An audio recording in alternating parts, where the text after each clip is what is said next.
Donc je m'appelle Lia Loyo, j'ai 19 ans. Mon premier club c'est Talence et mon club actuel c'est toujours Talence.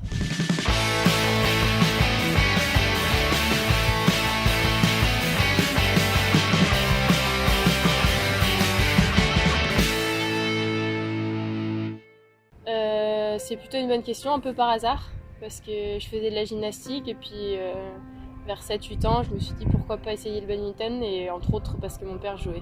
Les premières années n'ont pas été très faciles, j'étais pas très bonne, j'avais pas forcément la technique, j'étais pas dans les bons canaux on va dire pour arriver vers le haut niveau. Et vers Benjamin 2, j'ai commencé à faire des résultats un peu plus probants et puis à partir de ce moment-là, tu commences à te mettre en tête qu'effectivement tu peux peut-être aller faire quelque chose. Mais c'était pas mon but premier quand j'ai commencé. J'ai toujours eu des bons joueurs au club, comme Lucas Clairbout, du coup c'est vrai que ça n'a pas forcément une idole, mais c'est toujours quelqu'un que tu as un exemple à suivre. Après, dans le plus haut niveau, il a fallu attendre que je sois déjà, je pense, assez bonne pour avoir regardé vraiment des matchs de plus haut niveau et à ce moment-là avoir plus des idoles et se dire que voilà, on aimerait bien vraiment arriver au top niveau mondial comme eux, quoi. C'est un peu spécial pour moi, on va dire, parce que j'étais rentrée en Pôle France pour la 3e année à Bordeaux et puis on avait des stages qui étaient prévus ici sur l'INSEP pour commencer à côtoyer Peter Gadeux et son style d'entraînement. Et donc j'ai fait la première semaine de stage qui devait être la dernière semaine de septembre, quelque chose comme ça. Et à partir de ce moment-là, à la fin de la semaine, le jeudi, il m'a dit clairement qu'il voulait que je rentre à l'INSEP. Donc c'était grosse surprise pour moi parce que je m'y attendais pas du tout. Pour moi, c'était vraiment prévu pour avoir une place l'année d'après. Donc lui, il m'a dit non, moi je voudrais que tu rentres maintenant. Et au final, ça s'est fait assez rapidement parce qu'en à peu près un mois, j'étais ici et voilà. J'ai changé de lycée, internat, entraînement, tout d'un coup, quoi. L'entraînement est plus dur, oui. Je pense que c'est surtout qu'on a une capacité à faire un entraînement, par exemple, d'1h30, 2 heures, très intense, qui souvent un peu dans les pôles France est plus long pour la même quantité au final. Donc ça, c'est vraiment quelque chose qui change un peu ici, quoi. C'est qu'il y a une qualité et puis une précision, un perfectionnisme qui est encore plus accru que ce qu'on avait vécu jusque-là, quoi. L'été, c'est là où on fait beaucoup de physique, donc tout ce qui va être course, tout ça, on sait que voilà, ça va être compliqué. Et après, on a des grosses semaines d'entraînement quand on a une bonne période d'entraînement où on va avoir des compétitions qui vont être dans un mois et demi. Du coup, là, ils savent qu'on peut s'entraîner plus physiquement et on va avoir des grosses séances sur le terrain avec des exercices comme le tempo où on sait que voilà, ça va être dur. Là, je suis dans une chambre double cette année avec Delphine Delru. C'est une vie un peu spéciale pour moi parce que ça fait quand même qu'1 an et demi que je suis en internat. Avant, j'étais chez moi. Donc ça change, c'est pas le même état d'esprit on va dire, mais ça se passe très bien et on est beaucoup à être ici quand même en jeune, donc ça fait une bonne équipe. J'aimerais avoir mon indépendance assez rapidement parce que ça me permettrait, déjà je suis des cours à distance donc ça me permettrait d'avoir mon chez moi pour travailler et puis aussi de sortir un peu de cette bulle qu'est l'INSEP, quoi. L'entraînement de Peter, oui ça reste Peter Gadeux, donc techniquement il a quand même, tactiquement il a beaucoup de choses à nous apporter. Après je pense que c'est un entraînement qui est précis, qui est clair, net, il n'y a pas trop de questions à se poser. Quand on arrive à l'entraînement, on sait ce qu'on doit faire, on sait où est-ce qu'on doit arriver. Donc ça permet de mettre les choses vraiment très au clair dans nos têtes et de ne pas se poser des questions un peu superflues qui viendraient à un moment donné perturber l'entraînement, quoi. Ça, je pense que c'est un gros point fort. Et puis je pense aussi qu'il est capable à un moment donné de mettre l'accent là où il faut et puis de pousser un peu dans les moments où on a l'impression qu'il devient chiant. Et puis au final, à la fin de la semaine, on se rend compte qu'il le fait pour notre bien, donc ça aussi c'est un autre gros point positif.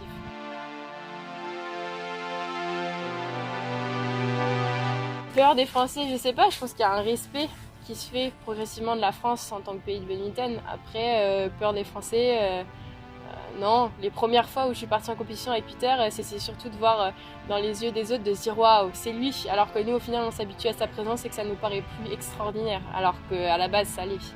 Ça, c'est ma première victoire internationale sur un tournoi junior en Italie. Ça reste un très bon souvenir, bien sûr. Je sortais d'une période assez compliquée en termes de résultats, en termes même mental. J'avais une blessure en juin. Ça, c'était une compétition qui devait se dérouler en avril, donc ça fait long, mais finalement, j'avais mis beaucoup de temps à m'en remettre. Donc dans la tête, c'était un gros bal d'air, de se dire que ça y est, j'avais réussi un peu à concrétiser ce que je faisais à l'entraînement. Et puis j'avais trouvé un peu d'une certaine manière un peu un détachement que j'avais eu du mal à trouver ces derniers temps, de se dire qu'au final on pouvait aller gagner les matchs sans forcément être crispé sur le résultat. Et par exemple la finale, je me souviens que je perds le premier set et que je sais que dans beaucoup d'autres cas, je me serais crispée, énervée, frustrée parce qu'il devait y avoir 18 ou 19, donc c'est un peu con de perdre un set comme ça. Et d'avoir su garder un peu ce calme-là et au final de gagner peut-être 22-20 le deuxième et le troisième, il n'y avait plus de match, quoi. Donc forcément, ça reste un bon souvenir de se dire que les matchs peuvent basculer un peu d'un côté ou de l'autre, mais que quand on arrive à garder son calme, c'est toujours plus positif. Je pense que ça a remis un gros capital confiance qui manquait énormément avant cette victoire-là. Donc forcément, ça repousse, ça rebooste pour l'entraînement, ça donne envie de continuer et de se dire que les efforts, ils payent à un moment donné. Depuis que je suis petite, mon première qualité, je pense, c'est le physique. C'est le fait d'avoir justement une capacité un peu meilleure que les autres, plus développée, plus jeune par rapport à ça. Et qu'au final, le simple dame, c'est quand même une discipline qui demande beaucoup de physique. Et que j'avais une capacité à courir après le volant qui était pas trop mauvaise. Donc ça s'est joué sur le simple. Parce que dans mon caractère, je pense aussi que je suis quelqu'un qui a besoin d'être solitaire un peu de temps en temps, et donc ça se reflétait mieux par rapport au simple que sur le double. J'ai toujours fait un peu de double dame, et toujours avec grand plaisir d'ailleurs, parce que c'est pas la même chose, je me mets pas les mêmes pressions, je me mets pas les mêmes enjeux, donc forcément il y a toujours un peu plus de plaisir d'une certaine manière qui ressort, même si je suis très très contente de jouer en simple, mais souvent c'est à la fin, alors qu'en double, même sur le terrain, des fois j'ai plus de facilité à ressentir le fait d'être vraiment content, quoi. Je fais mes premières médailles internationales au mixte, ça faisait beaucoup rire tout le monde, mais ouais, pas trop. J'étais pas très à l'aise d'être devant, un peu trop quand on y est, l'espace est trop petit.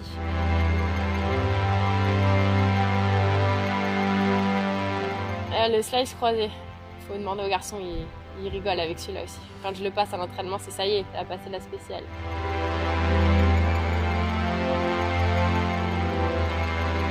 Je pense qu'on a un meilleur groupe qu'il y a certaines années, qu'on est en train de construire quelque chose ensemble, on est toutes très jeunes, on a toutes envie d'aller au plus haut niveau. On a quand même Delphine qui nous tire vers le haut tout le temps. Et ça, je pense que c'est que du positif pour nous, quoi. À nous après d'aller mettre la bataille sur les compétitions internationales et voilà, de prouver que la France en simple dame peut faire quelque chose. On reste des filles des fois c'est chiant et puis ça a envie d'avoir raison. Donc il y a des moments, effectivement, avant les compètes, il y a un peu plus de stress, il y a un peu plus de choses qui vont pas bien et donc tout le monde va être un peu plus sur les nerfs et là c'est peut-être pas forcément l'idéal. Mais dans l'ensemble, ça se passe quand même très très bien et puis je pense que oui, le fait qu'on soit quand même sur un âge qui est assez resserré, ça nous permet d'avoir des points communs dans ce qu'on a envie de faire, dans même nos activités hors du badminton et ça fait quand même un groupe soudé. C'est la victoire contre une Anglaise qui a mon âge à l'Uber Cup contre l'Angleterre. On avait déjà perdu la rencontre, mais c'était quand même important d'aller marquer ce point-là pour moi, personnellement, et puis pour l'équipe aussi. C'était un match assez compliqué, parce que les conditions de jeu étaient un peu spéciales là-bas, les volants étaient un peu lents d'un côté, puis rapides de l'autre, et puis il y a la pression, parce que c'est l'Uber Cup, et que c'est la première fois, et on se dit oh là là, il faut que j'aille gagner ce match-là. Donc ça se finit bien pour moi sur ce match-là, donc c'est encore une belle victoire aussi. On savait que ce serait une rencontre difficile, on savait que quoi qu'il se passe, il faudrait sortir des grosses performances pour aller gagner contre l'Angleterre. Donc c'est pas que je m'attendais pas, mais bon, je me disais que ce serait possible et que ça devait pas changer mon envie d'aller gagner ce match-là. Et puis on se dit que justement ça rattrape un peu le coup d'aller marquer un point de plus. Sur le papier, ça fait joli. C'est la photo de l'équipe de Talence de cette année. Et puis on peut dire de l'année dernière aussi, parce que c'est la même équipe. On est un club français plus que certains autres. Donc c'est un peu notre petite fierté au club de se dire ah bah ouais, mais nous on joue avec des joueurs qui viennent de France, pas que des étrangers, on aime bien rigoler. C'est important pour le club, important pour l'esprit que nous on a envie de mettre en avant. C'est sûr qu'on a toujours, c'est un club familial, on a grandi un peu là-dedans, et au final ils aiment bien montrer que voilà, les jeunes qui sortent de notre club on peut arriver à jouer en top 2. Moi, Lucas, ça fait quand même 2 exemples. Après il y a des pièces qui sont revenues après, Verlaine qui arrivait quand même assez rapidement, Jordan et Pierrick aussi. Donc forcément c'est important pour nous d'avoir cet esprit d'équipe, cet esprit français un peu, de garder cette cohésion. Talence. Et après il y a le olé. Quand j'ai commencé le badminton, il n'y avait pas beaucoup de clubs qui faisaient chez les jeunes. Moi j'habitais à Mérignac, donc dans le banlieue bordelaise ici, et ils faisaient pas pour les petits. Et du coup, par le hasard des choses, je suis allée m'inscrire à Talence et j'ai eu la chance de tomber sur un très bon entraîneur des jeunes, Hugo Clairbout. Je pense que c'est quelqu'un qui pousse vers le haut niveau et qui m'a permis justement de porter un peu ça, de porter ce projet et de ne pas être complètement mise un peu de côté. Cette année, je pense que j'aurais pu gagner presque tous mes simples dames, par un où j'ai pris quand même une petite branlée, le reste c'était quand même assez accroché, donc forcément ça montre que je suis pas loin et qu'au final je pense que je mérite ma place en simple dame aujourd'hui. Et puis ça rajoute quand même vraiment des matchs où je suis obligée d'aller jouer des bons matchs ces week-ends-là, de remettre encore une fois ce que j'ai appliqué à l'entraînement, et c'est toujours bien d'avoir des matchs comme ça, parce que ça fait grandir.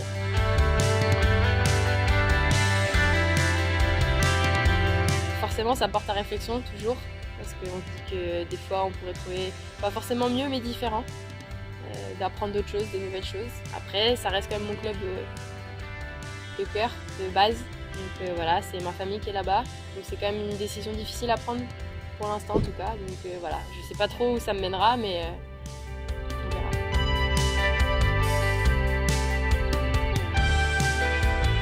Je pense qu'à mon âge, je vais pas forcément prétendre qu'on me reconnaisse ou qu'on me dise « Ah, c'est Aloyo ». Je suis contente quand on le fait, surtout quand c'est des jeunes, c'est des petits, ça fait toujours plaisir de dire que bah, toi tu as eu des modèles et qu'eux ils ont envie que tu sois le leur aussi. Après, bah, on sait que le badminton c'est pas médiatisé, pas autant que les autres sports, on y travaille, on essaye de faire nous en tant que joueurs de se dire bah attendez, le badminton c'est un beau sport, le badminton ça peut passer à la télé, le badminton on peut en parler, après c'est long et pour l'instant bah, on avance petit à petit.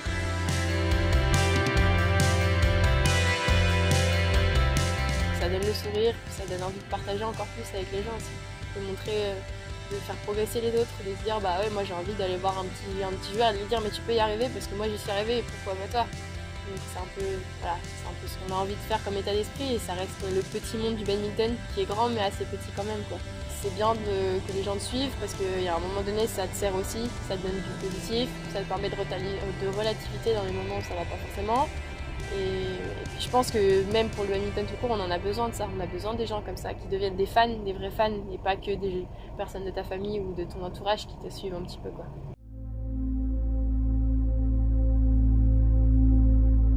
Je suis en première année de licence de psychologie. C'est un peu compliqué parce que c'est à distance, donc ça reste toujours un peu délicat des fois à gérer. Après, pour l'instant, ça se passe plutôt bien. Je suis contente de ce que je fais. J'ai eu un peu de mal au début de l'année parce que c'est difficile de mettre les priorités. Je suis quelqu'un qui a pas forcément un peu du mal à veut tout faire tout bien. Donc il y a un moment donné, il faut mettre un peu un plus quelque part. Et j'avais du mal à le mettre sur le bad, même si c'est ce que je voulais, j'avais toujours un peu un recul. Donc quand tu penses au cours quand t'es au bad et au bad quand t'es au cours, ça marche pas. Donc voilà, il y a une période où c'était un peu dur et puis au final j'en ai pas mal parlé avec les gens autour, avec mes parents et puis tu retombes sur tes pattes et tu te dis ah, attends, c'est pas grave hein. Si tu l'as pas, si t'as pas ton année ou si ça se passe pas comme tu veux, bah tu recommenceras, mais bon, tant que ça va bien au bad, c'est le principal, quoi. C'est important pour moi parce que je pense que ça me permet de garder un équilibre, ça me permet de garder un peu justement la tête froide dans les moments où le bad c'est pas forcément au top, et ça me permet aussi de garder une sécurité un peu par rapport à ça, parce qu'on sait pas où on sera dans 10 ans, on sait pas où on sera dans un an, s'il y a une blessure ou n'importe quoi, bah tu fais quoi? Donc forcément, on n'est pas assez rémunéré, on n'est pas assez reconnu encore une fois en tant que sportif de badminton pour pouvoir arrêter les études. Et ouais, je pense que ça me permet vraiment de garder un équilibre dans ma vie et de pas être complètement dans la bulle du bad et de pas voir autre chose, quoi. Mes parents m'ont toujours soutenue sur ça. Mon père est assez compétiteur, ma mère ne l'est pas du tout. Donc c'est un peu, ils font la balance aussi. Quand voilà, ils sont capables de voir les deux facettes. C'est sûr que je pense que ma mère a plus eu peur au niveau des études que mon père. Elle va toujours se dire ah bah faut quand même qu'elle garde quelque chose, une sécurité, alors que mon père serait plus capable de me dire vas-y mets-toi à fond et puis on verra ce qui va venir, quoi.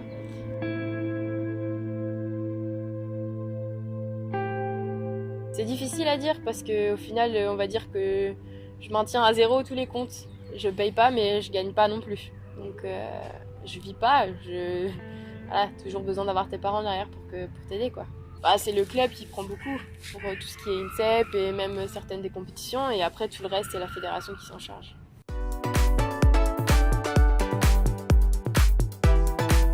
Aux Europes seniors, je pense. Premier match que j'ai joué contre l'Autrichienne Baldhof, je pense que ce match-là il va rester longtemps et que j'aurai du mal à sortir un peu les sensations et puis les souvenirs de ce match-là.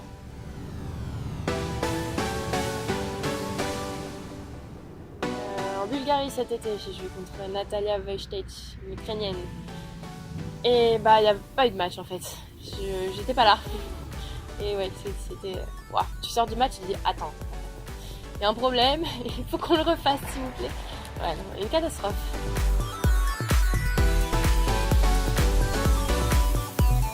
Pour l'instant, j'ai pas forcément de gros objectifs. J'espère arriver à intégrer le top 100 mondial assez rapidement, dans la limite du possible on va dire, et après c'est vraiment un développement à l'entraînement. Je pense que c'est par là que ça passe pour arriver justement dans les meilleurs après.